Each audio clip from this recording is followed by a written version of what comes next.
day is finally here. The party's going strong throughout the cosmos. Our eye-in-the-sky reporter Dave Nebula is covering all the action from his space cruiser high above the galactic course.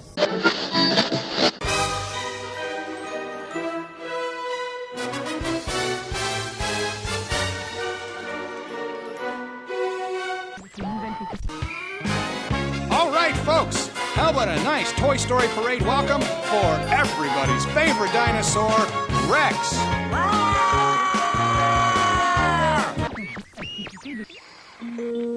Will the owner of a red and black land speeder vehicle ID THX1138 please return to your craft? You are parked in a no-hover area. During your mission, you will be enclosed inside X-2 flight trainers that produce deep space flying conditions, such as turbulence and G-forces.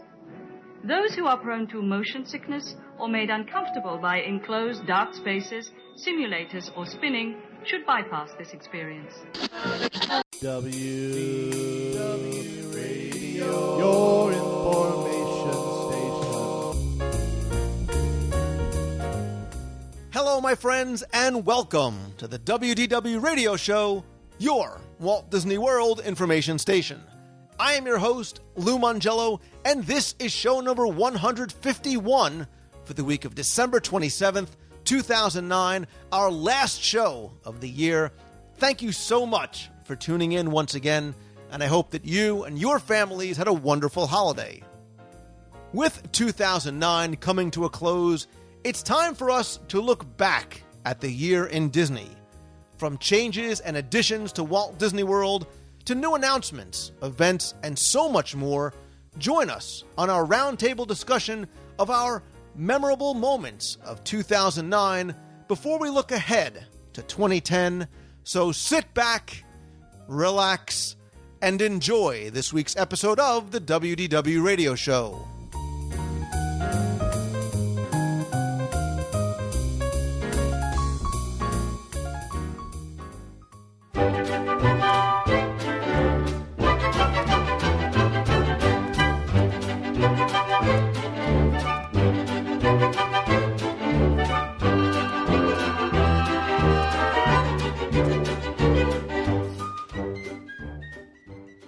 The holidays have come and gone, which can only mean two things. First, we've all probably gained more weight than we would have liked, and it's time to start looking ahead to 2010. But before we welcome in the new year and look optimistically forward to all the joys and opportunities that it's going to bring, I wanted to take a moment, which in Lou Mongello time means about an hour or two, and look back. I want to look back at Disney in 2009 and some of its most memorable moments, events, experiences, announcements, and so much more. And because all these things were best experienced by and with friends and fellow Disney enthusiasts, it's only appropriate that I invite just a few of them to the virtual roundtable to pull up a chair by the fire, get a warm cup of tea, or for a couple of us, in the case of Florida, maybe an iced tea, and reminisce with all of us. So tonight, I want to welcome back to the table a few of our friends, once again, in no particular order, other than ladies first and alphabetical. First is Lori Burke, forever co-host for the day from WeWantTheRedhead.blogspot.com. Hi, Lou. Welcome back, Lori. Always a pleasure to have you here. It's always fun to be here.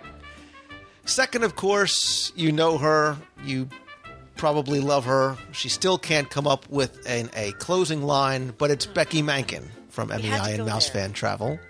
You had to go there. You had to go there. Well, hello, Lou. It's great to be back. And I would have said that you're one of my favorite people to dine with, but Glenn Whalen is also here.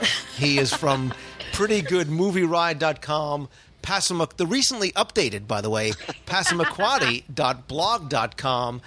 All around nice guy. Glenn, always great to have you back. It's great to be here, Lou, and don't get used to the Passamaquoddy updates. Okay. Yeah. Oh, don't worry, we're not.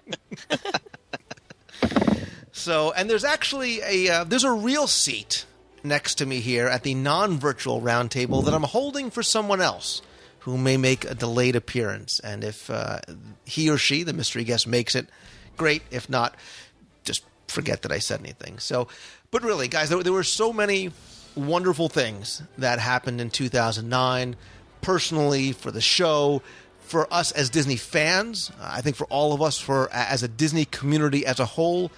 And looking back, I think generally speaking, we can all agree it was a great year to be a Disney fan. Yay, nay? Anybody agree, disagree? Totally agree. I'm going to agree with that. Oh, yeah. Good. That was a really insightful conversation. I appreciate it. I didn't hear Lori. Did Lori chime in? Of course, she's always way first. up. Yeah. How's that? Okay. So, but really, I thought we would look at, obviously not everything that happened, although, with me and my lists, there's always honorable mentions at the end or strewn throughout. So to say that this is just going to be 2 or 3 things, seriously, is going to be a joke. But I thought we would instead talk about some of the real highlights for all of us, and they can be specific to Walt Disney World, even Disney as a whole, because I think there were so many new additions. There were some losses, but there were so many things to be excited about and look forward to in the months and years to come, because we did get a lot of great big announcements this year. So I thought what we would do is go through our most memorable moments one by one, discuss them a bit, and then we'll bring up some of the other things that happened as well. I will go first. First to really help get the ball rolling, and honestly, just so nobody steals mine and makes me come up with something under pressure. Because No. So I thought about this really long and hard, and trying to come up with a singular moment was really, really difficult. So I sort of looked at things as a whole. And there were a couple of things, or some additions that we got that I thought were very important as Disney fans and as people maybe that come to visit Walt Disney World. But for me, I think as a whole, D23, and with that coming the D23 Expo, and as an extension of that, the official Disney blog, I think as a whole, this was a defining year for Disney, because I think it shows Disney's efforts to foster a new sense of an extended interactive community with the enthusiasts, with the fans, with the members, whether it's from the membership of D23, whether it's the additions to their website, the experiences they have in the parks or at the expo, and even with the blog, because the blog is not just that one-way form of communication that Disney has been doing up until now, save for the Moms panel, but this is official from Disney with real people behind it, but they give us as fans a chance to respond through moderated comments and interact. And all of those things, the expo, the membership community, all these things give us a chance to be a part of the community. And from the original announcement back in, I think it was March of this year, about what D23 was going to be and that they were going to embrace, instead of try and shut out the existing online communities and blogs and podcasters and webmasters, and instead bring them all into the fold. And I think that they have continued to do that. I think the fact that this community has grown and has become an official community is really something that I thought was very, very important.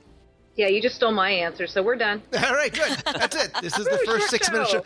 You know, I've only done one other 6-minute show, and it was the very first one. So, oh, this is way better than that one.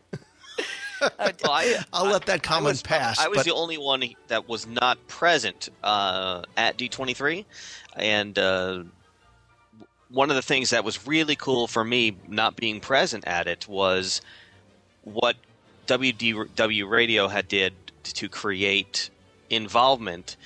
I've never seen the people on our end get so involved in something that we were not at, with the creation of the box people, and we were all watching and experiencing D23 through our computer screens, and there were I don't know how many people were there constantly, but there was a constant stream of people being entertained by what was going on. Becky and Mojo and Lori and yourself, Lou, coming out and talking to us and taking us around the thing. It was an exciting time for everybody, and there were people who were in Maine who were just watching all day, every day for 3 days.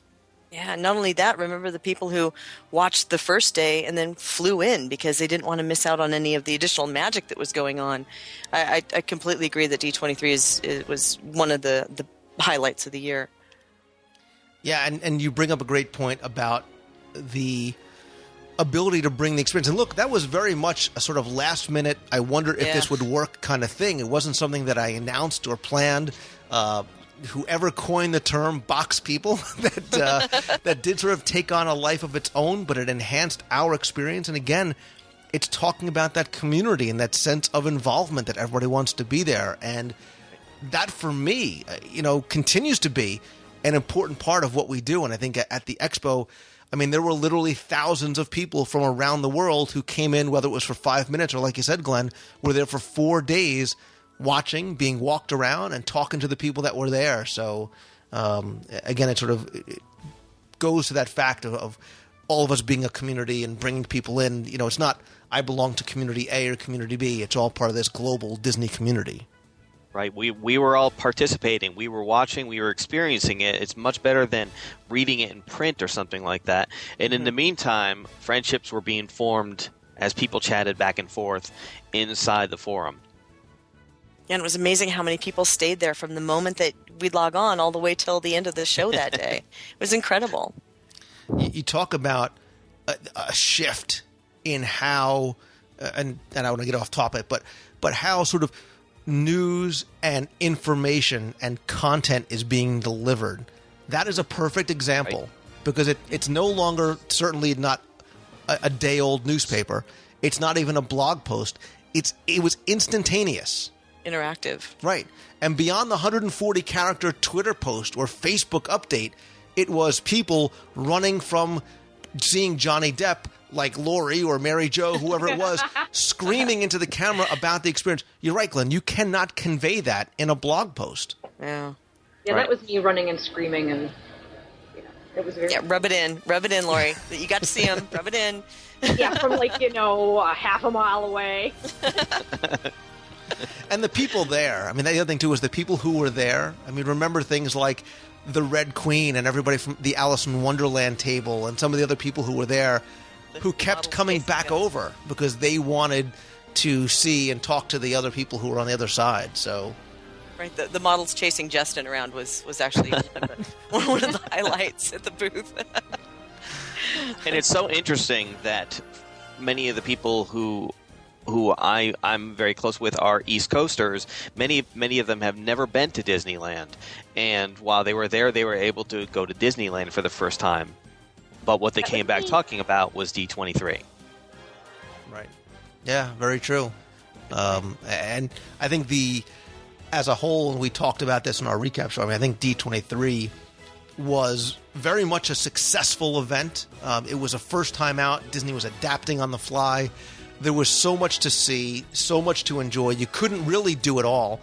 And we who had tables there, I think for us, a lot of the enjoyment of the event was not necessarily what the official exhibits and displays were offering, but what we were getting from meeting the other people who were there. I completely agree with you there. It was not about, how much you could sell from a tabletop. It was actually being interactive with the people there and getting to know people face to face, because when you do so much business over the internet, you don't get that opportunity to talk to people in person. So that was a unique, wonderful opportunity. And again, opportunities for fans. Disney did something else too.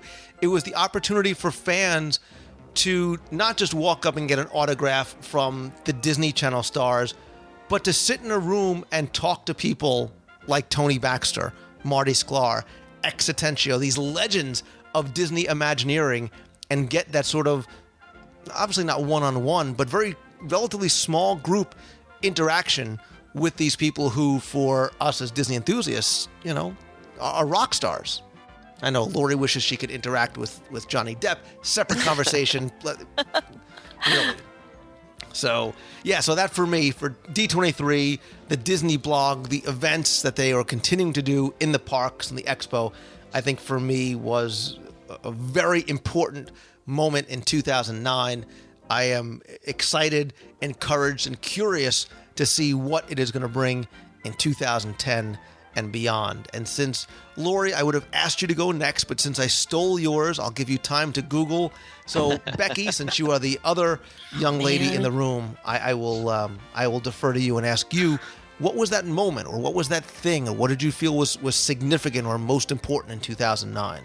You know, you're going to make me pick one? No, do a Lou answer. You saw I threw like 9 things in there. Awesome. Because there definitely is. And yeah, D23 was on my list. But some of the things that we experienced as a community, they're 2 big things. And not necessarily in any order, because I can't pick one over the other, but the announcement of the Disney Dream has got to be one of the biggest highlights for me for the year.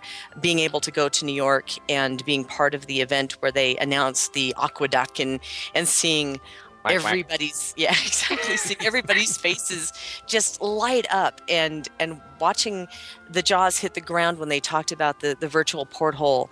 And then when we were talking about doing the cruise, Lou, it was Halloween when we got the information when it was gonna release and what the dates were, and I was stuck in a hotel room and we were working on the date, trying to pick what we were going to do till 2:00 in the morning. So a lot of 2009 has been wrapped up with me in the Disney Dream.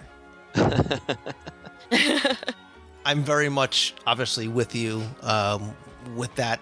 Incredibly excited, disappointed only in the fact that we have to wait until 2011, because I think all of us who are signed up to get on board wish it was, 2010 instead of 2011. But again, it's one of those, certainly the introduction of a new ship to the cruise line, significant as it is because of what it brings, not just as far as new destinations, new, additional number of cabins, but the technology that's brought onto that ship. Again, Disney raising the bar really for the entire cruise industry, I think. Right. And it's exciting, too, to see that it frees up the other ships to explore new itineraries. The Alaska itinerary is extremely exciting for a lot of people. So to open up the West Coast now to the folks who wanted to cruise, more on a year-round basis is going to be really, really exciting. So that's definitely a highlight. Does that mean I get to move on to like 2 or 3 more? No, you should, because it really would be wrong of me to take a moment here to plug the cruise on the Disney Dream on February 27th, 2011.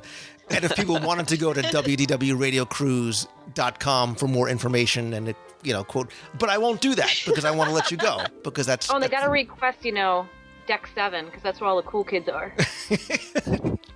Don't say that, because now everybody who's on Deck 4 and Deck 11 is like, hey, you're saying I'm not cool? So just very quickly, Lori, just to clarify what you're saying, and I'm not... That was Lori. I'm staying out of where all the cool kids are staying, but on the forums, WDWradio.com, the people who are coming on the cruise, they were the people saying, hey, I'm on Deck 7. Hey, this is my cabin number. Well, they broke off and they started the decks. What do you call it? The cool kids are on Deck 7, and the Deck 6 people started their own thread, and it's like a gang war on the Disney Dream. So. I didn't start the Deck 7 thread. Somebody else started, but it's fun. We're actually having a lot of fun with that thread too. It is fun, and it's keeping us, all engaged and all excited about, having to unfortunately wait for the next year. So, and it gives Becky and I some chances to plan ahead. So. Oh, and boy, do we have some plans. Oh, it's so hard. How are we going to keep our mouths shut for a year? That's the hard part.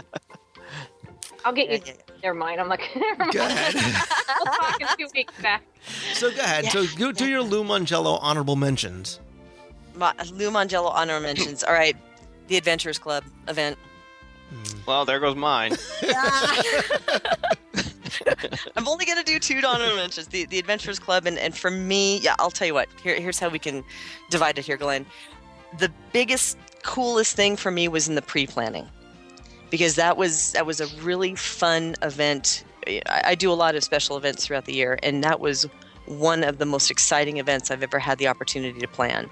So that's an honorable mention there. So unique. And of course, Lou, I would be remiss, of course, to point out the Adventures by Disney's that we haven't talked about yet, but the 6-hour dinner. Oh, that's true. The 6-hour dinner. That's true. that will live in memories for eternity. I should blog about that. Yeah, as borderline inappropriate it is for me to talk about the 6.5-hour dinner I had with a woman that's not my wife, it was an incredible experience, not just for the company, but for the food and the view and all the discussion that took place about some of the things that we have planned coming in 2010, 2011, and beyond. So, yeah, personally speaking, that was. And Glenn, don't get jealous when I talk about Becky. Deanna Not to or take Becky. anything away from it, because Lou and I have like 6-hour dinners like every other week. So. Lou, and you told me I was the only one. And if if my wife and I go through the drive-through at McDonald's together, that's a lot. That's the extent of our dining regimen. So, no, I think the reason is, of course, it was a fabulous dinner. It was a great time, but Lou, most of it was the wonderful plans that we have set in place, or that we put in place for 2010 and 2011. So, there's my list. I agree. Cool. And I love how you tease some of the things that we are planning for 2010. Shh, can't say it. So Glenn, was the Adventurers Club, was that really your Yes, moment? that was definitely my top. Of course, many of us love the Adventurers Club, and we were saddened to see that it went.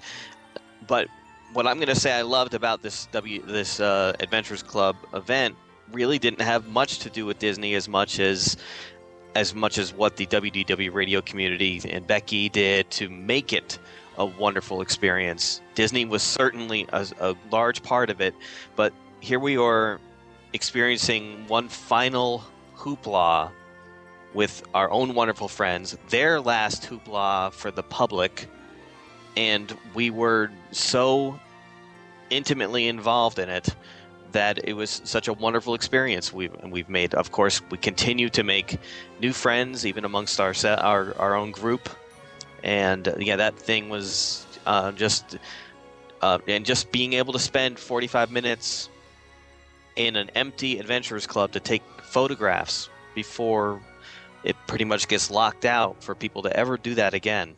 Such a wonderful experience, and I'll never forget it. I have to agree, Glenn. That time that you and I spent when we first got there, we looked at each other like we were two high school kids at Skywalker Ranch, because it was like, I can't believe that we're here. A place we've been so many times previously, but it was all ours. It was all ours for just that little, and it was a very moving moment that we had together. Yes. So not to take anything away from Becky's dinner, but we will.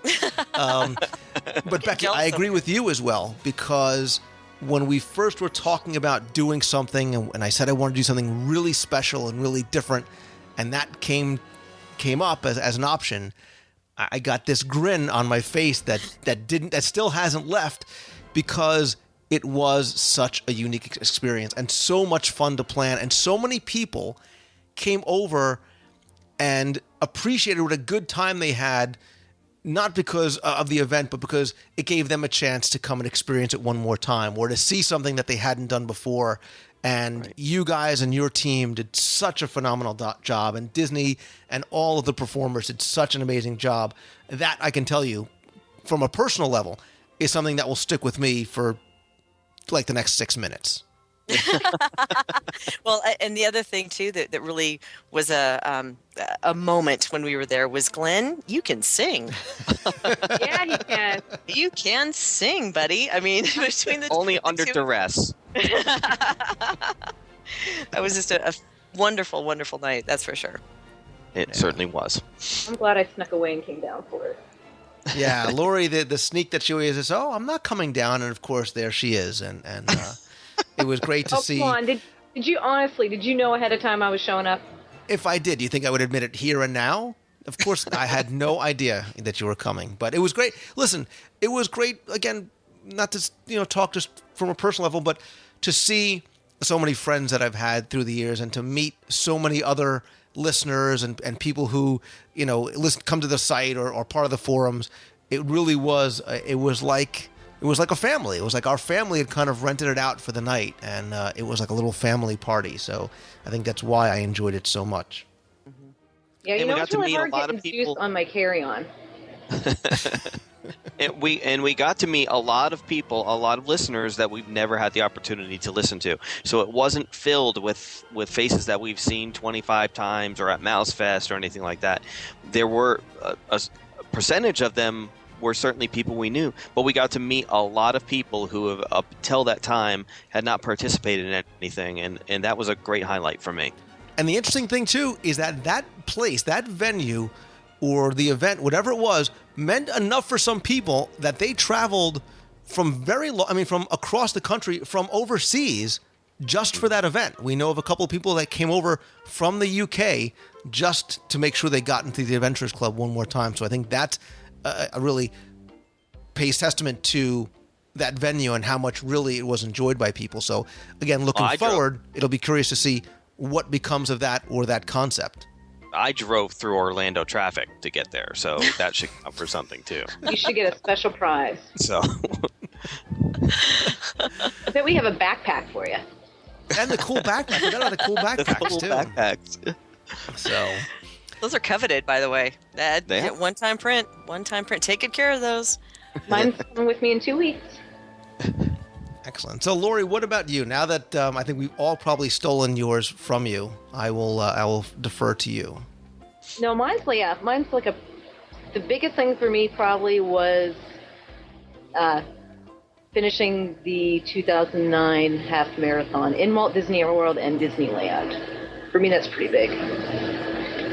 Yeah, and I think for anybody that participates, and we've talked about the marathon at length on shows throughout the years, it's such an incredible Disney experience above and beyond an athletic experience. Listen, I am the farthest thing from an athlete there is out there, but I did the half marathon 2 years ago, and it qualified easily as one of, if not the best, Disney moments that I've ever had because of the kind of event Disney puts on, because of that sense of accomplishment, because of you're able to see so many different things at such unique times and in different ways.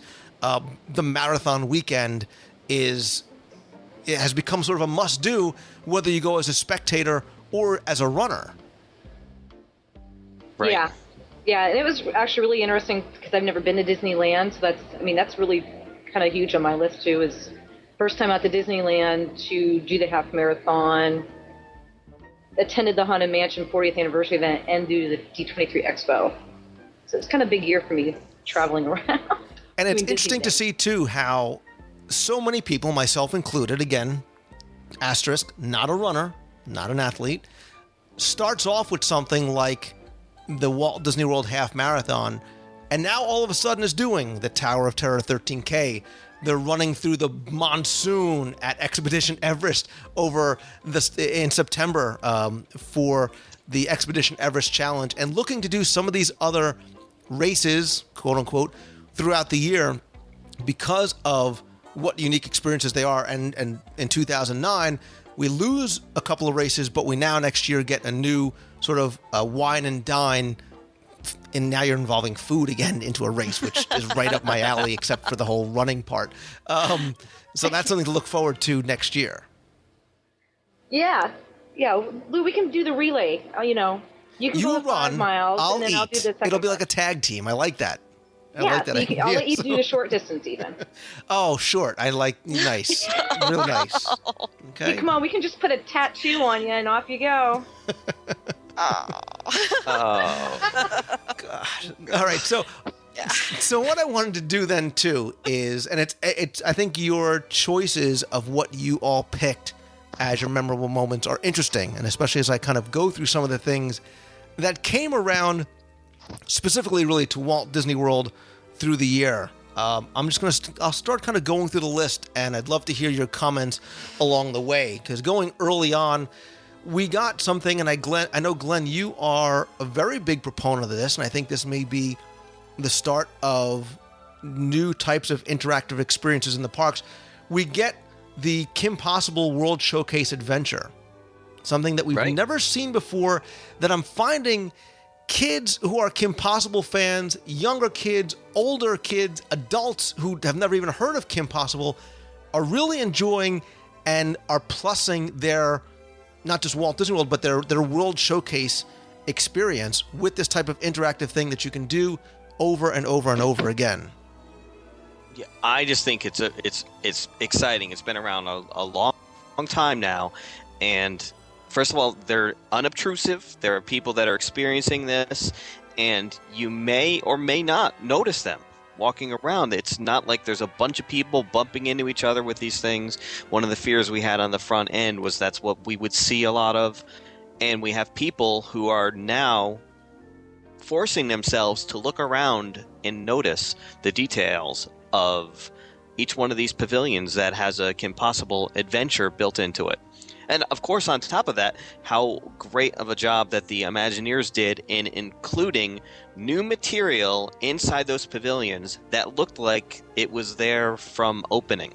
Right. And that's one of the things that we noticed as you and I were going around saying, has this thing been here the whole time? Because it just sort of blends so seamlessly into what was already there.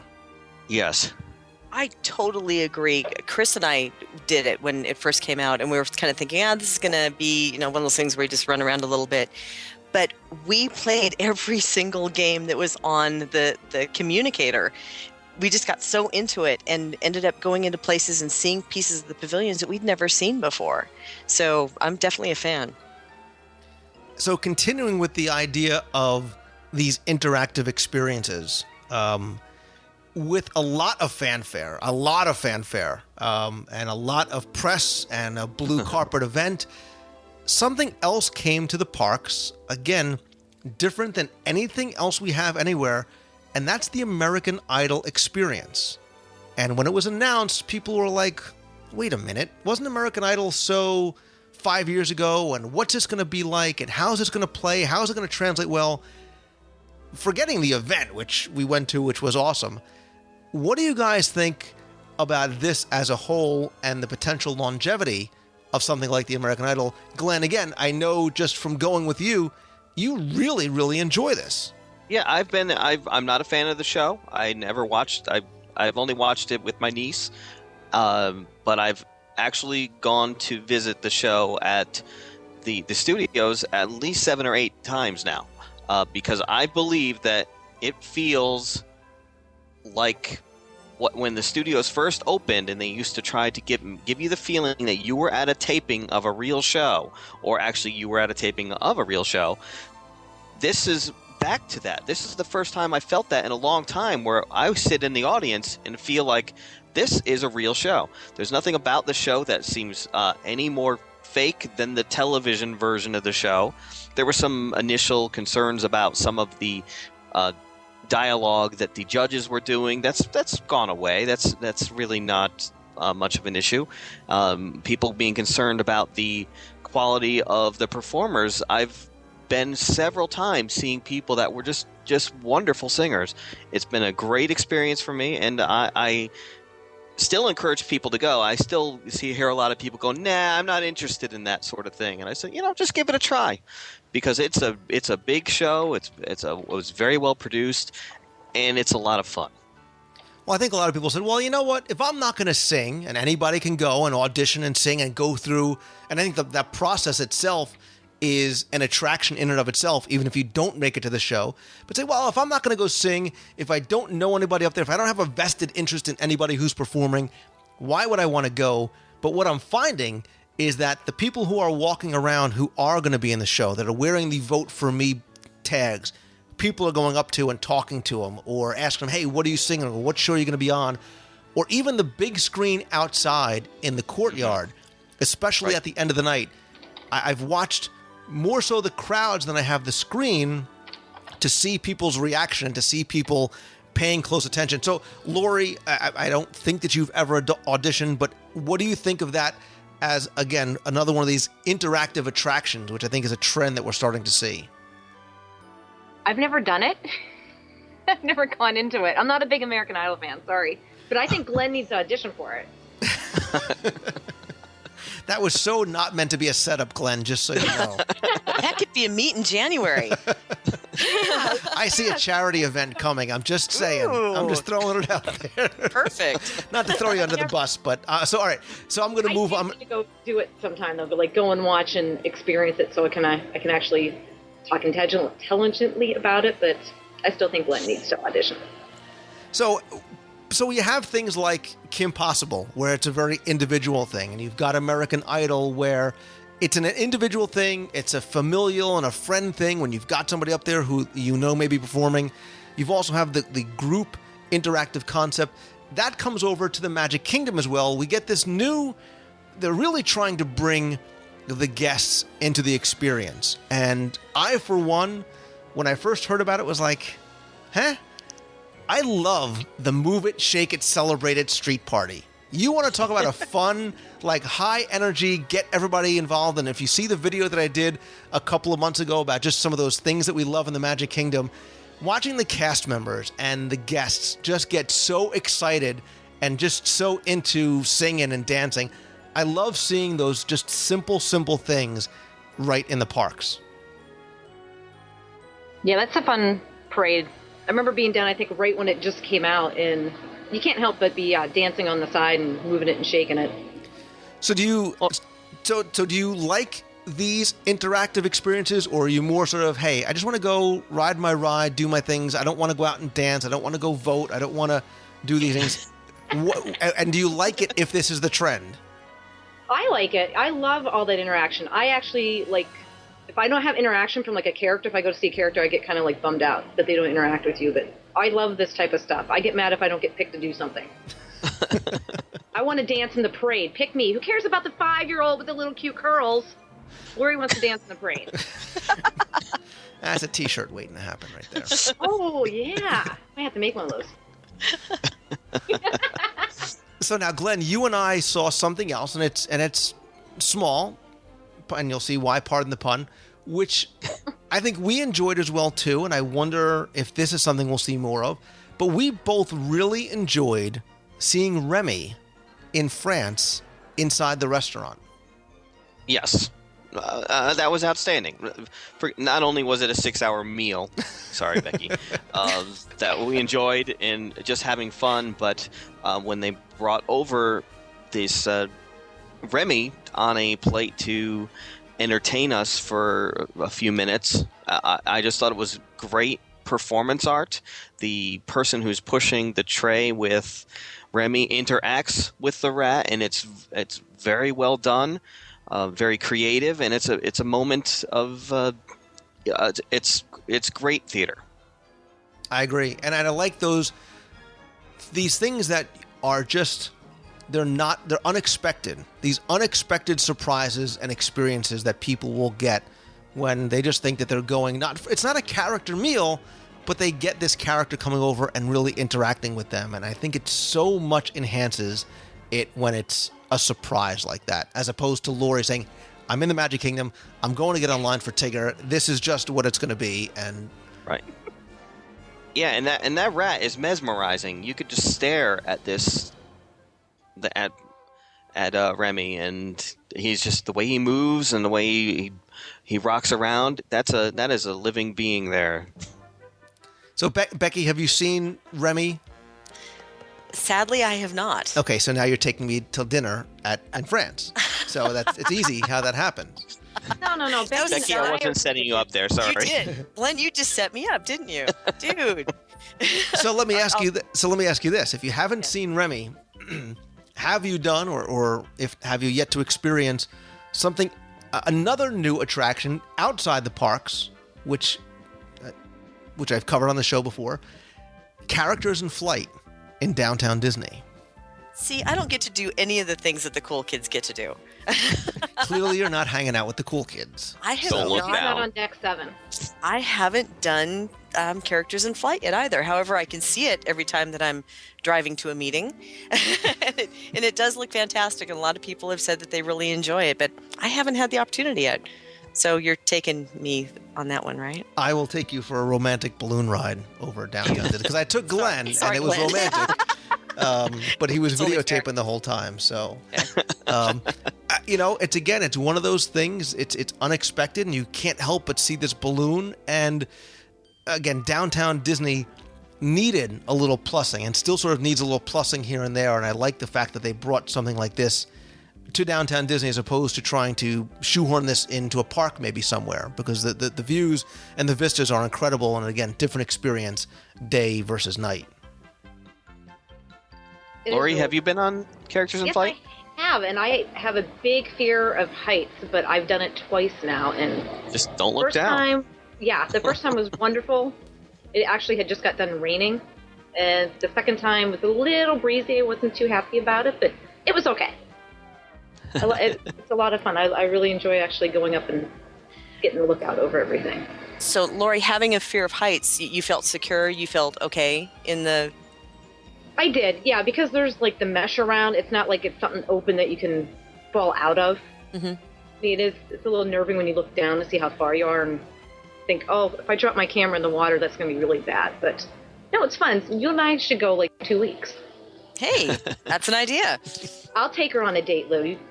That's what the show has become. It's just a matter of comparing dates and planning future dates. So. Forcing people to do things they're not going to do. Yeah. So looking back, and again, I'm kind of trying to go as chronologically as I can in my mind. Looking back into that second quarter of the year, an event took place which made us look back even farther. And I know I started to feel old when I realized it was the 20th anniversary of the Disney MGM/Hollywood Studios. Disney, again, I think did a nice job of commemorating the event. It wasn't something too far over the top.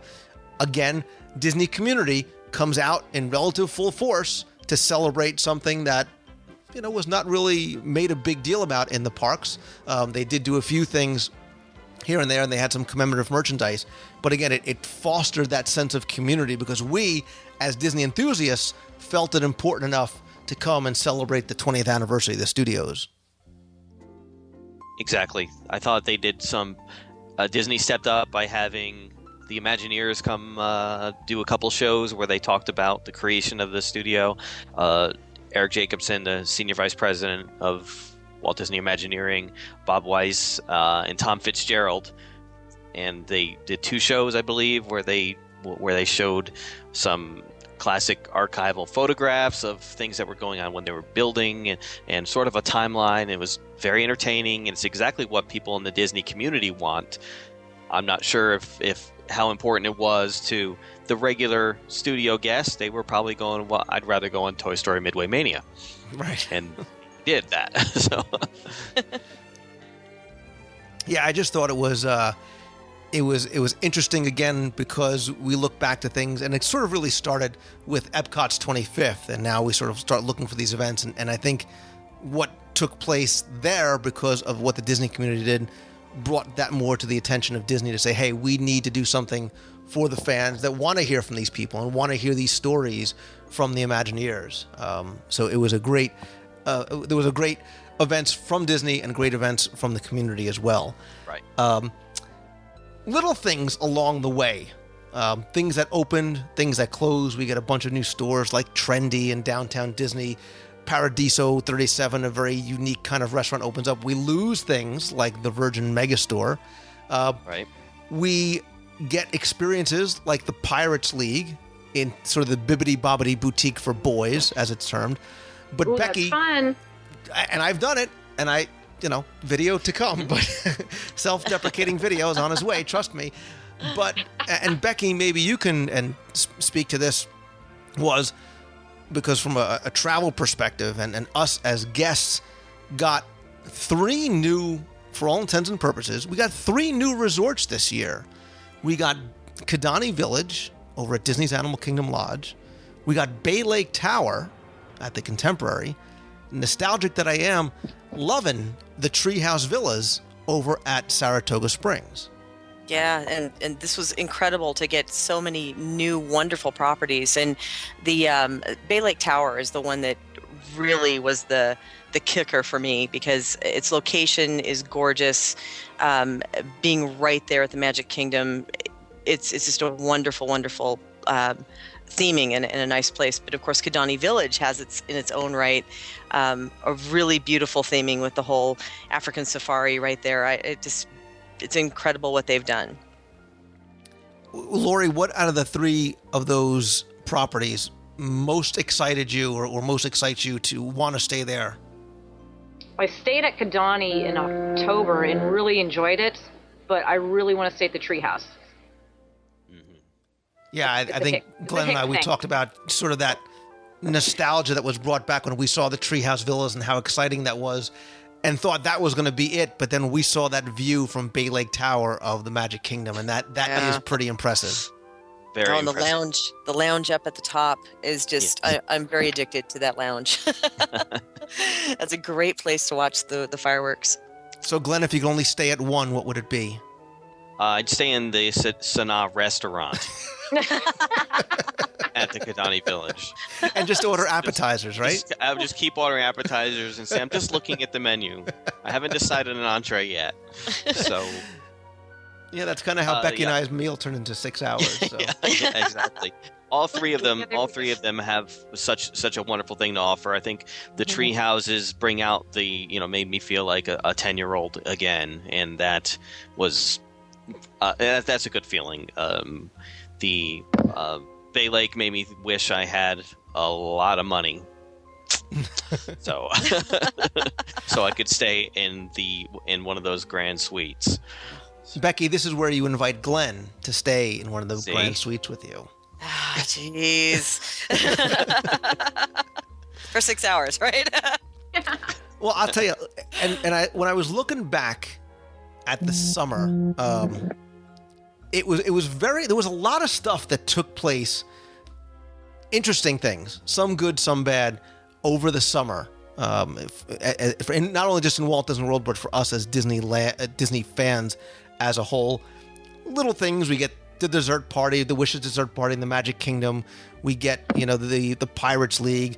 The Hall of Presidents reopens, which I think was significant, not just because of the addition of a new president, but because I think the reimagineering of that show was done wonderfully. Not just because the storyline changed, Glenn, and we talked about this a little bit. Yeah, I believe that the storyline it seemed to have a very tight focus before. Now it's broadened and talks more about the presidency versus one issue challenging the world. The new Hall of Presidents focuses on the presidency in general and focuses on picks several different presidents to discuss what they had to go with as president, and it really meant was a more encompassing storyline that when they revealed the presidents again in their glory, it made sense. It was almost like they had been properly introduced this time. I feel much closer to it now than I had for the past 10 or 15 years. I think that's a great way to put it. I felt very much the same way. I think they really did a good job, and I think that there's a renewed interest from both adults and even some of the older kids in the attraction itself. And when we talked about it, we remember when it first opened, this was a big ticket item. This was an e-ticket attraction, and I think they've made very big steps towards getting it to that level again. Yes. Really, really, really well done. Very moving, I think, if you're an American, and I think important to see whether you're an American or not. Some of the other things that happened, there were some relative tragedies that took place, and certainly need to be mentioned. The monorail accident that took place over 4th of July weekend really affected people in the Disney community a lot, because of where it took place, because a cast member lost his life while performing his role. It was just very interesting looking back to see, again, there was that immediate response. People were twittering about it in the middle. This happened 2 o'clock in the morning. By 5 o'clock in the morning, everybody sort of online knew about it because how quickly the information was being disseminated.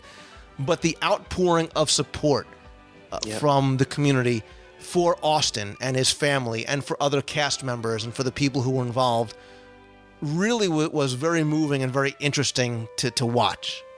I agree.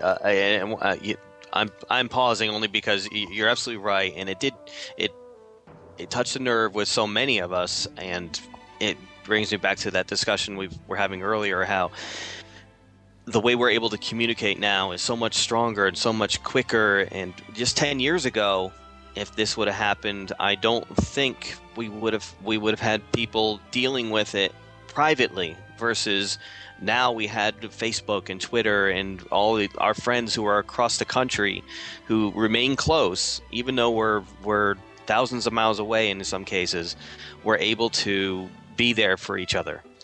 So it was a very difficult time for many of us.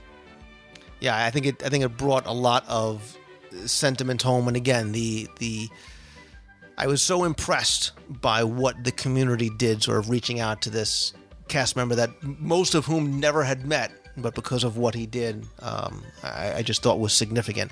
Now, another tragic loss takes place, or not, around that same time, but has a Disney connection to it. And when Michael Jackson passed away at age 50, you say, well, why bother talking about it here? It was so interesting to see such a renewed interest in Captain EO. Again, it's one of those things, you don't miss it till it's gone, a la Adventurers Club. Everybody and their mother was like, dude, they're bringing back Captain... Well, of course, now they are. They're bringing it back to Disneyland. But it was amazing to see how many people came out of the woodwork moonwalking, saying how much they loved Captain EO. I agree. I was in line for Midway Mania when I heard about that, and right away it was just buzzing all around the studio immediately, and everyone's going, "My gosh, did you hear the news? Did you hear the news?" And it scattered around, and right away people started bringing up Captain EO again. Yeah, it was, and that sort of continued on, when we were at D23, and I remember you texted. I found out because you texted me, and I'm like, Glenn, what are you drinking at the studios? Michael Jackson. And then I found out. Now, Becky, that's right. I found out you were in a work mode. I was in a theme park and got the information on my cell phone. That's how quickly things travel now, and you were able to get that information from me, and I was not in a work environment. So. Yeah, you were donning your 3D glasses. So. Now, Lori and Becky, in that order, do you guys remember Captain EO? If so, is that something you're like, oh man, I am so happy they're bringing Captain EO back? I was a big Michael Jackson fan back in the day. So, yeah, I can remember watching Captain EO, and I thought it was great. Loved Michael Jackson, and I would love to watch it again. I actually watched it on YouTube one day, just to be able to watch it again. And the same sentiment. I completely was a big Michael Jackson fan back in the day, and still am. I have not seen Captain EO, and I'm actually really excited that they're bringing it back to Disneyland. So this is one of those things, one of those hidden treasures for me that I didn't get the chance to experience. That now, because of the tragedy, it's coming back, and I will be able to. So there's a spin. Well, first of all, I can now take my red leather pants out of the closet again because I think it's appropriate. It's coming back. It's interesting. I have the jacket with all the zippers on it. I had the jacket. I'm going to tell you, I had a jacket again, going to the point of why I didn't date very much in high school. But interestingly enough, I have two kids, a 4-year-old and a 6 going on 30-year-old, who I have a lot of videos and things like that on my computer. They love watching some of the rides when we can't get up to Walt Disney World. And I asked them if they wanted to see Captain EO. I said, just let me, I said, come on, kids, let me just show. And they hemmed and hawed because they hadn't heard about it. And as kids are wont to do, they have now watched Captain EO on my computer no less than 30 times in the past 7 days. So I think it's interesting that, and when it comes back, it'll be interesting to see, will this hold up, for a new audience, or will that sort of sense of sentiment and nostalgia go away very quickly and be like, oh, these special effects, not so. I think it does. I think it holds up, to this day, and it's interesting. I think that my kids are interested to watch it over and over and over again. So I'm curious to see if it does well in Disneyland, if they'll put it back in Walt Disney World. Mm-hmm. I'm also curious to see what, if anything, they may have done to enhance it or to change it. Right. Are they going to? Is the 3D technology going to be just sort of? Are they going to sort of plug it back in again, or have they done anything to plus it, take advantage of, the decade of technology? Yeah, the new technology. Well, they've been converting their 2D films into 3D very successfully with Nightmare Before Christmas and Toy Story. I think it's something they can actually work with that film to even clean up some of those special effects. It'll cost some money to do it, but if they're willing to do it, I'm sure the experience could be a good thing. Because I too brought out my leather Michael Jackson pants a few weeks ago, but in the process, somebody had broken into my house and swapped out for ones that have like a 9-inch shorter waist. And I don't know what happened to mine. So. Man, I guess we're not going to get to see him in 2 weeks when we come down. Well, if I start running. I would be remiss, and I will indulge because this was such a personal thrill for me, and I was able to share it with people. But to be able to talk to Julie Andrews over the summer and share that with listeners was one of those things. I hung up the phone and I'm like, that was Mary Poppins. I might have thrown an expletive in there, like this was Mary blank and Pop, but and it's one of those things that just has been such a blessing of the show for me, to be able to have talked to somebody like her, and again to be able to share it with people. I just thought was awesome. So, but other news from the summer that at the time there was sort of this big hit, and has been very quiet ever since because not much has happened. But going into 2011 and 2010, 2011 and beyond, Disney's acquisition of Marvel Entertainment and Marvel Comics, at the time, especially for geeks like Glenn, was a huge, huge deal. And I said at the time, and I still believe it, it's one of those, wow, that just makes sense because they've now positioned themselves in an area where maybe Disney company wasn't as strong, which is for young boys and the superhero genre. They've got the princess thing locked up. We know that. But now they've got all of these characters, thousands of characters to tap into. What was your take, if any? What was your impression, or what do you think is going to happen as far as the acquisition of Marvel's concerned? Why don't we go maybe Becky, Lori, and Glenn? Because I know Glenn will geek out with me. So. It's an interesting concept because, of course, another theme park across the way has some licensing on some of the attractions that live over there. So I'm very curious to see what becomes of this. And one of the things that we do hear from a lot of families is that Disney does have the princess thing locked down, but there's not a lot for boys. And that's been a concern to see how they're going to spin that. So there's a lot of opportunity here, and I'm just waiting to see how it's going to play out, where they go with it. Yeah, I just don't want to see Spider-Man walking around, Animal Kingdom or something. And I think we all agree that that's not going to happen. Yeah. I mean, the integrity of the characters and the franchises are going to stay.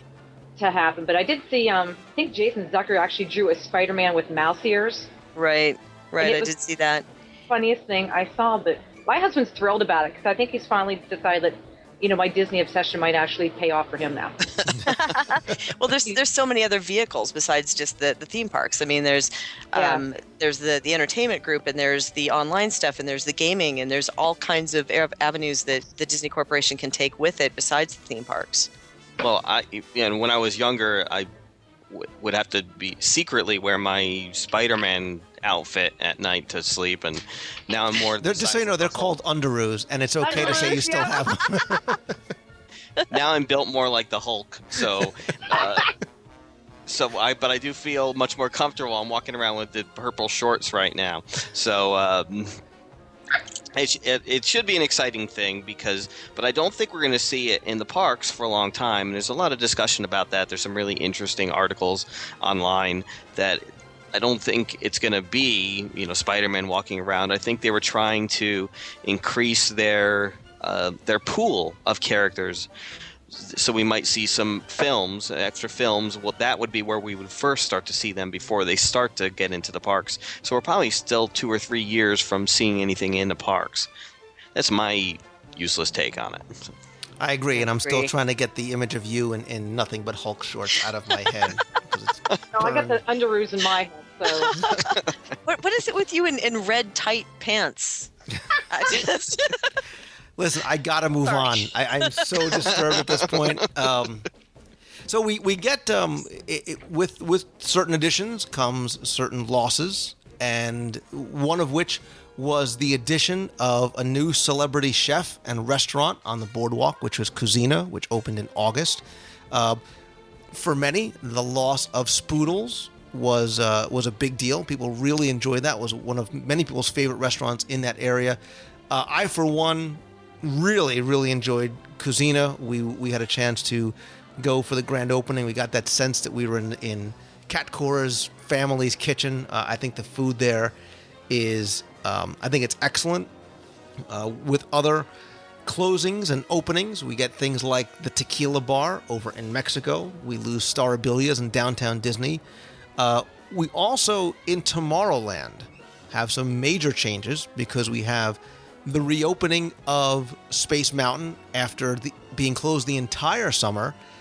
We also have some minor changes to the Tomorrowland Transit Authority / Wedway People Mover, which at the time almost seemed to elicit more outcry from the community than what was going on over in Space Mountain, because the narration had changed. The familiar storyline that we had and some of the classic lines from the TTA narration were gone. And that was interesting to me to watch people react to that, almost forgetting the fact that Space Mountain was about to open up with a completely new queue and all these other things coming to it. That sentimental attachment to attractions like that, I know I felt the same way as well, and I was reserving judgment until it was finished. But I just thought it was curious when it reopened. That was the thing that people were sort of hanging on. Well, the TTA was one of my very favorite rides personally, and I have to say I'm rather disappointed in what it's turned out to be. I miss the narration. I miss the Mr. Tom Morrow. I miss all of that. The current narration just doesn't do it for me, unfortunately. No, I agree. I don't like it either. Now, I will be complete diplomat here and say, on one hand, I too, there was something very comforting about the narration we had before the refurbishment. And many of the people who consider themselves to be purists and nostalgic say, oh, I missed that narration. In all fairness, what we have now as a narration, if you consider yourself a purist, is very much akin to what the original narration was, what that ORAC 1 narration was, which wasn't about telling a story, but about giving you that tour of Tomorrowland and pointing out some of the attractions. And people say, well, I'm in Tomorrowland, I don't need to point it out. But that's what it was, and maybe it was sort of that desire to kind of go retro, which predicated the Imagineers' decision to do that. It'll be interesting to see if what we have now remains as the permanent narration. So, couple of other. Okay, well, as long as we're in Tomorrowland, Space Mountain reopens. Have any? I know, Glenn, you've had a chance to ride it. Becky, have you ridden it yet? Yeah, I have. Oh, now you sound a little disappointed. I am, only because for me, Space Mountain is the Space Mountain in Disneyland because of the music. So when they took this down and they did this refurb, I was really crossing my fingers and hoping that we would have a music track to bring it, a little bit up and in the excitement level. And when it wasn't there, I was disappointed. That being said, in all fairness, you do know that when Disneyland's went down, that was a 2-year closure. I know. So imagine the outcry if Space Mountain, think about it. If Space Mountain and Walt Disney World went down for 2 years, people would lose their minds. Yeah. No matter what it reopened with, it would, and people would be like, 2 years just for, traveling through time? I can't believe it. 2 years for Disney World is a long, long time. I'm trying not to be negative here. I really, really am. But I was really hoping, because that enhances the ride so much and it brings it up to a level that is just incredible. So it's hard not to compare the two. Now, while to its credit, I did like some of the enhancements. I do like that it's darker. I do like that, the queue is much more visually appealing. It is a better ride than it was, but it isn't up to the level that I so enjoy at Disneyland. Lori, now you haven't ridden it as yet, correct? No, but it's on the list in 2 weeks. Yes, it is definitely a must do. I wore my tight red pants when I and maybe I'll bring my jacket and wear it. Oh, wait a minute, Glenn. Glenn actually saw Michael Jackson leaving Space Mountain one year. Oh, I was hoping you were going to go that whole story again. Glenn is convinced he saw Michael Jackson as a child and said nothing to it, and I think it still traumatizes him to this day. Let's hop over to the other side of the park real quick, because even before seeing the movie, before releasing the movie, Disney introduces a new experience, because it's not an attraction, it's not a show, it's not a parade, it's sort of an amalgamation of all three. And I will tell you that I went for the first day of soft openings, and I enjoyed so immensely Tiana's Showboat Jubilee as an experience for the music, for the interactivity, the venue of having it on the riverboat, on the rivers of America. I just think that is one of the best new shows, one of the best additions we had to Walt Disney World in 2009. And if nobody says anything, I'm going to start singing "Going Down the Bayou," and you don't want that to happen. Dig a little deeper. believe it or not, I have not been able to see that show yet. I have seen the film now, but I have not seen the show yet, and I do have to get over in the next few days to catch up with it, because I am very excited, but I wanted to make sure I stood in the right place for it, because it is a moving boat, so I want to make sure I go to the right place. Well, you take me to lunch at Pecos Bills, and I will take you to Tiano's Showboat Jubilee. But I'll link in the show notes. I posted videos of the show, and if you aren't going to get down to Walt Disney World soon, I highly recommend you check them out, because the music from that film, and we could even talk about Princess and the Frog a little bit, because I think it's a huge leap for Disney in 2009 with the return of hand-drawn animation and just beautifully drawn movie. But that music is so moving, and it gets people going and gets everybody singing and clapping and having such a good time. And there was an energy that comes to Frontierland and Liberty Square that is something like I've never seen before, beyond watching Lori dance in the Move It, Shake It, Celebrate It Street Parade. Really well done show with Tiana's, and it's in Walt Disney World and Disneyland as well. Have you guys seen the movie as yet? The movie's amazing. The music is just outstanding. And again, my kids make me play it over and over and over again in the car. And I'm actually not allowed to see, my kids know, I'm not allowed to sing. My daughter needs to sing all the female voices. I am not allowed to sing. And I do a great Mama Odie, just so you know. In my own mind, I do a great Mama Odie. Oh, come on, we want to hear it. Not going to happen. Not happening. So. Dang it. But I can't wait to see it. Hopefully, I think it's again, I can't say enough good things about the story, about the animation, Randy Newman with the music, the voiceover work. Really well done. It deserves all the accolades that it's been getting and the critical acclaim it's been getting. So I will take you to the movies if I have to at the AMC Theater in downtown Disney to go see it. So very cool. Coming into December, we had things. Roy recently passed. So whenever somebody with the Disney name passes, again, there was that sort of outpouring of support because he was important in things that he did, obviously, for the company. But that actually brings me to a question for each of you. And we'll go Lori, Becky, Glenn, just because it's easier for me that way. What do you think was the biggest loss in 2009, whether it was an attraction, whether it was a person, whether it was a tangible thing? What do you think we lost in 2009 maybe that you'll miss in the future? I really think it's Roy. I was very affected by the news that he had passed. Is it because of his name, or what was it about it that affected you so much? Do you feel it's just the passing of one of the few Disneys left? Yeah, I mean, it's the name. He embodied Walt's spirit. Like, he wanted to carry that on, and now that's it. He was the last Disney involved in the company, from what I understand, and makes me wonder what's going to happen. But I don't know, it affected me in a way that I did not think it would affect me, and I found myself, like, crying, telling people. It's just odd. It's probably that. What about you, Becky? Wow, that's a really interesting question, Lou, and I do tend to agree with Lori on that, because Roy had his hands so much into the company, and he was one of the last actual family members that drove a lot of the decisions in the corporation. Now it's a corporation, so it was kind of comforting in a way to know that a Disney name was somewhat still involved, and to have that gone now is kind of sad. So I think from a Disney fan perspective, I'd have to agree with the same point.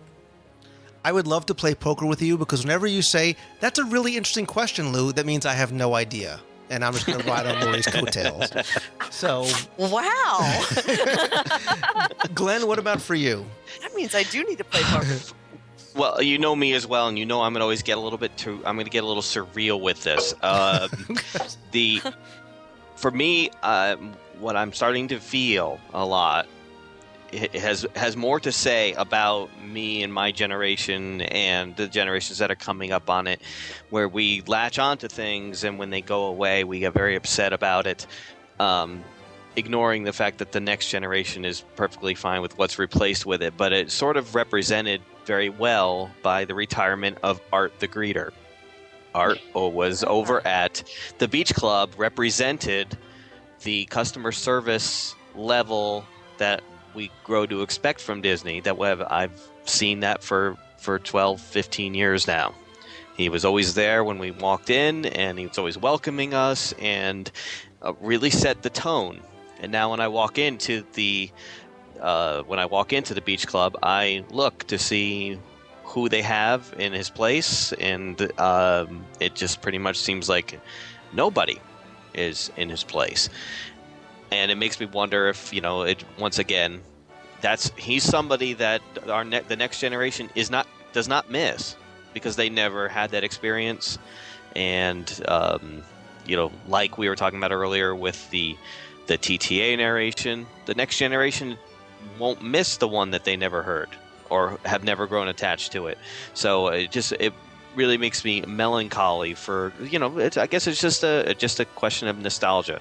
So Art the Greeter being a representation of things that are going away is the answer to my question. Well, you know what? I'm happy and I'm mad that you said that, because when I posed the question to myself, I said, Lou, don't try and focus on an individual. Don't try and focus on a singular attraction. Don't try and focus on a single item that was taken off a menu somewhere that's devastating you and I'm not going to touch on. But I kept on coming back to Art. And it wasn't just, like you said, Glenn, it wasn't just Art the individual.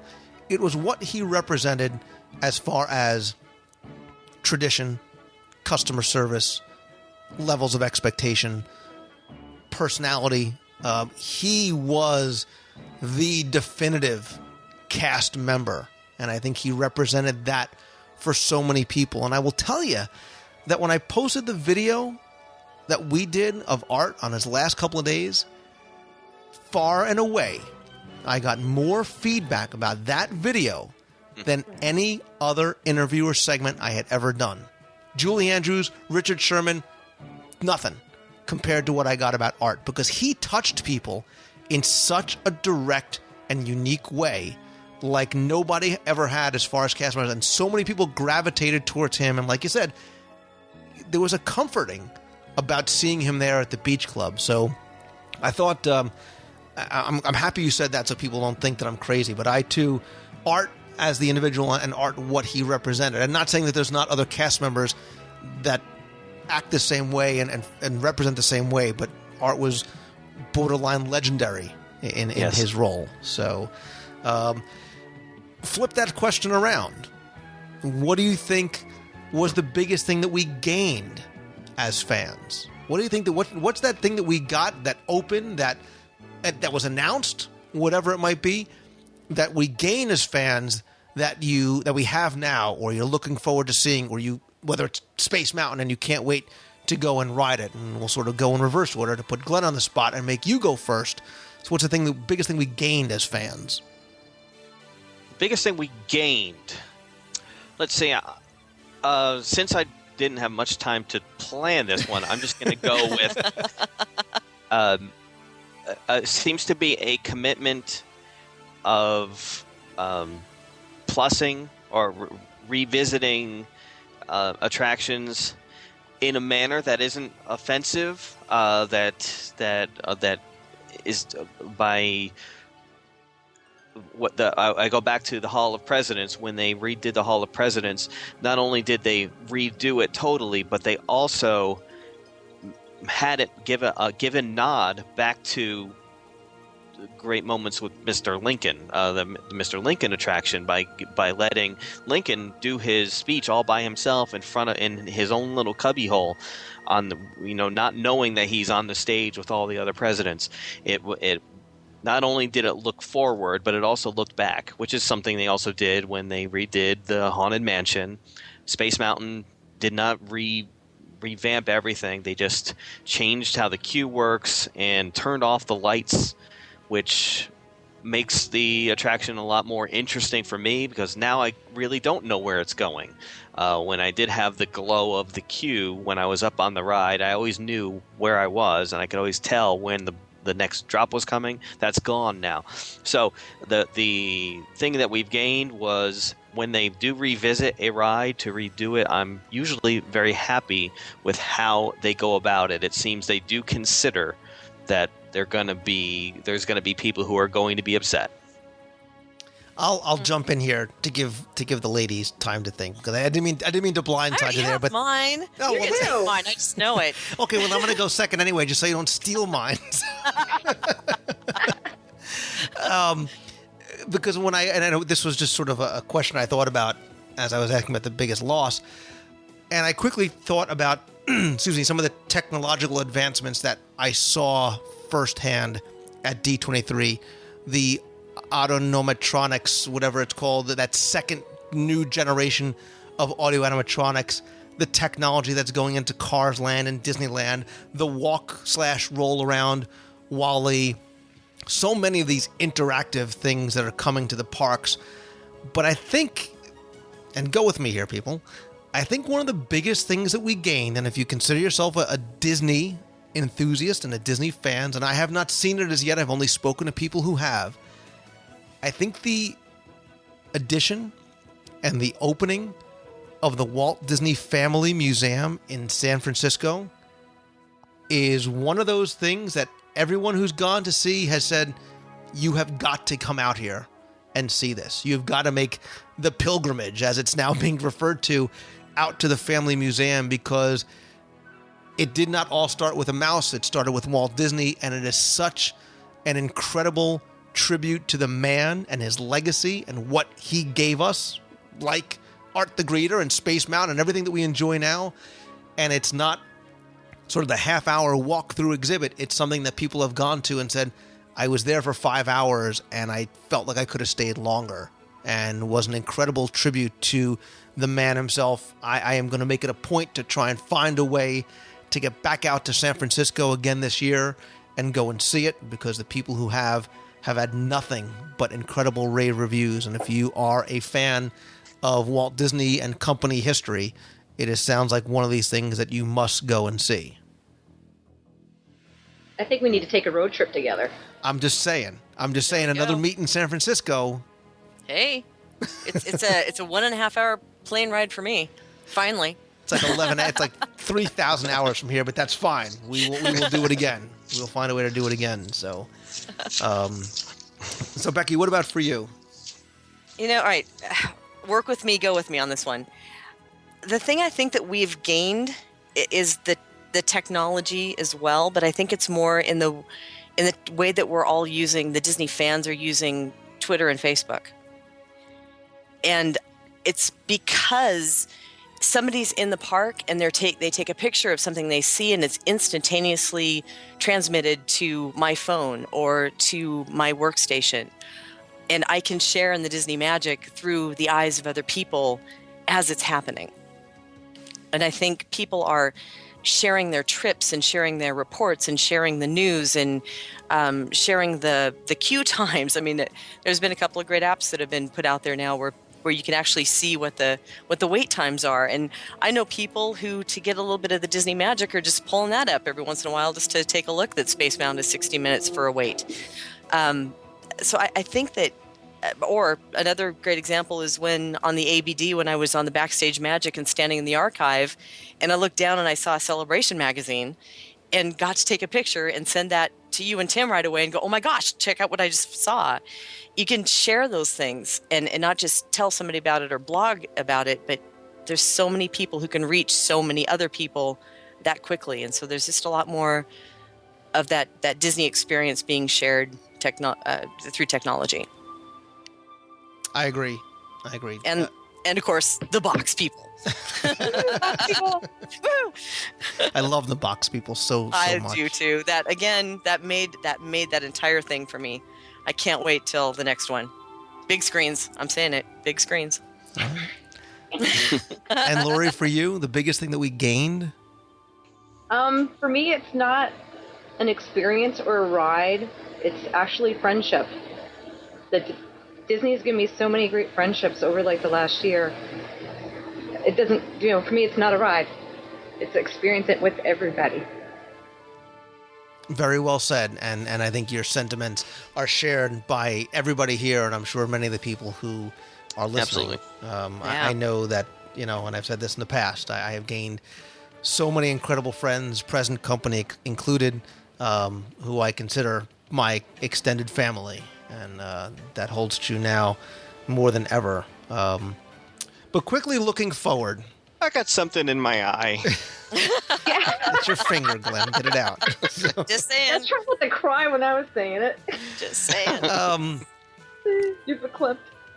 I always say to keep moving forward, and I believe that firmly. And as we turn our calendars ahead towards 2010, I am excited. I am optimistic about all the things that are coming, but we've learned a lot in 2009 about things that are coming in 2010 and beyond. Anything that you guys are really excited about? Is it Fantasyland? Is it the addition of more Muppets? Is it Star Tours? Is it some of the new promotions like the Give a Day, Get a Disney Day? Any of those things that you heard about saying, wow, I can't wait for Dumbo, I can't wait for Star Tours. And I know those are beyond 2010, but looking forward. Well, for me, one of the things I'm excited about being local at this current time, I look forward to watching the expansion of Fantasyland. Not so much the completed Fantasyland, as much as watching the boundaries change and watching the shape of the park that we've known forever morph and change. I'm really looking forward to that because it's just it's almost unfathomable to imagine how different it's going to feel, and pretty soon that's going to be the way we're going to know the park. So I'm really looking forward to that. As a fan, I am as well. As the guy that just released the audio guide to Fantasyland, I am not. Version 2. This guy's out of his mind on this thing. He doesn't know what. It's a collectible now, That's man. right. It instantly became a collectible. It's a snapshot in a moment in time. So, what about you, Lori and Becky? What kind of excites you, or are you looking forward to 2010 and beyond? I don't know. I think for me, for Beyond, it's the cruise on the Dream. So I guess I have all of 2010 to, think about it.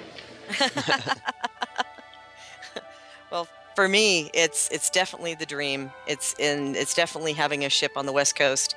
A lot of West Coast things are happening because it's also in the next few years, the new Hawaii vacation resort, Disney resort's going to come online as well. So there's a whole new Disney destination of sorts that it's going to be going to be releasing. So between the new things at the parks and Star Tours is a big thing for me too, because that's time. It's ready for that to be overhauled. So I'm excited to see what happens there. There's so much. There's just so much coming. It's a pretty exciting time. I got 2 words for you, Lou. Tron Legacy. Yeah. I thought you were going to say red leather, but I'm sorry.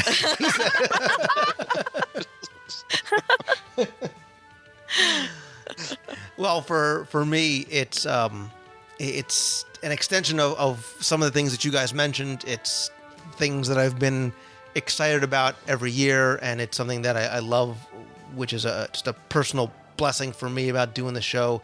It is the friendships. It is going to be things like the Disney Dream, because all those things afford me the opportunity to meet more people, to meet readers, and to meet listeners, and to meet friends. That's how I've gotten to know and love you guys, is from all this. And that's why I say that what I do with the show is such a blessing to me, because of the friendships that I have made. So things like the Meets of the Month and the Marathon Weekend and the Disney Dream and San Francisco, if we go, and all those things afford me the opportunity to get to know and shake the hands and hug the people that take the time to listen each week and form friendships from that, beyond sort of the one-way kind of communication that it is.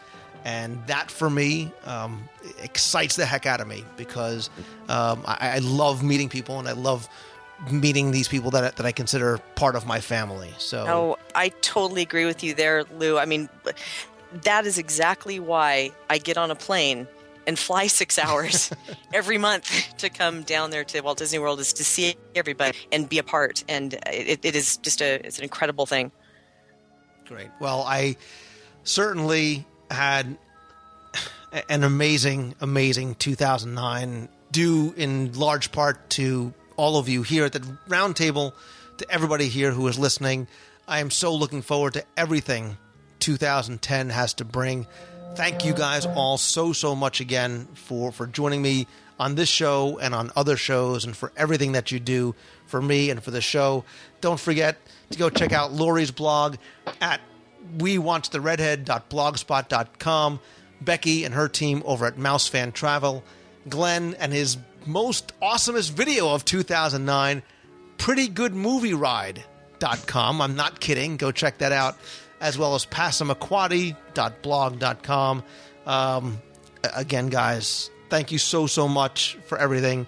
I truly love all of you, and I look forward to 2010. We love you too, Lou. Yeah, thank you. Thank you. That was a good practice. You want to take this one? Ready to go.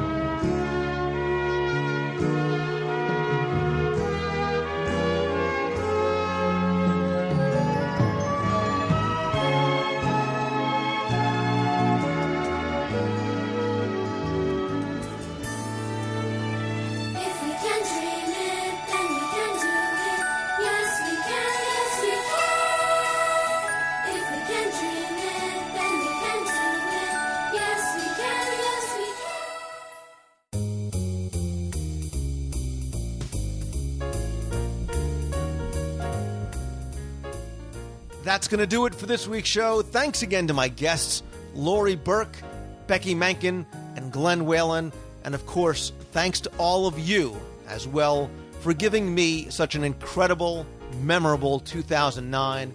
The friendship and the support that you've all extended to me by listening each week has been the greatest gift, and makes me even more excited about what 2010 is going to bring for us all. I have so many changes and additions and new projects planned for 2010 that I'm really excited about sharing with you. Be sure and stay tuned over the next few weeks as I start announcing and rolling out some of what I'll be doing with the show, the site, and so much more. Thanks again, as always, for a great year from my partners and my friends. Again, Becky from MouseFanTravel.com, Sarah from AllStarVacationHomes.com, and Chantel from DVC by Resale. Also, about the meet of the month, I still am planning it for Saturday, January 9th, probably at the Magic Kingdom during Marathon Weekend. I am going to hold off again on confirming any exact time and location for a couple of different reasons, but definitely stay tuned to Twitter, Facebook, the forums, the website, and of course the show, and I will let you know as soon as possible. That's going to do it for this week. I just wanted to say thank you again for everything, and I wanted to wish you and your families all the best for the coming new year. And as that clock comes close to striking midnight on December 31st, don't make an empty resolution, but make yourself a promise that you'll pick out something that you dream about doing or accomplishing, and promise yourself that you will pursue it with all your heart and soul. And remember that Walt was right, because if you can dream it, you can do it. And once you start, just keep moving forward. So take care. Have a happy new year. Thank you so very much, my friends. Have a great week. More importantly, have a very happy, healthy, and magical 2010. See ya.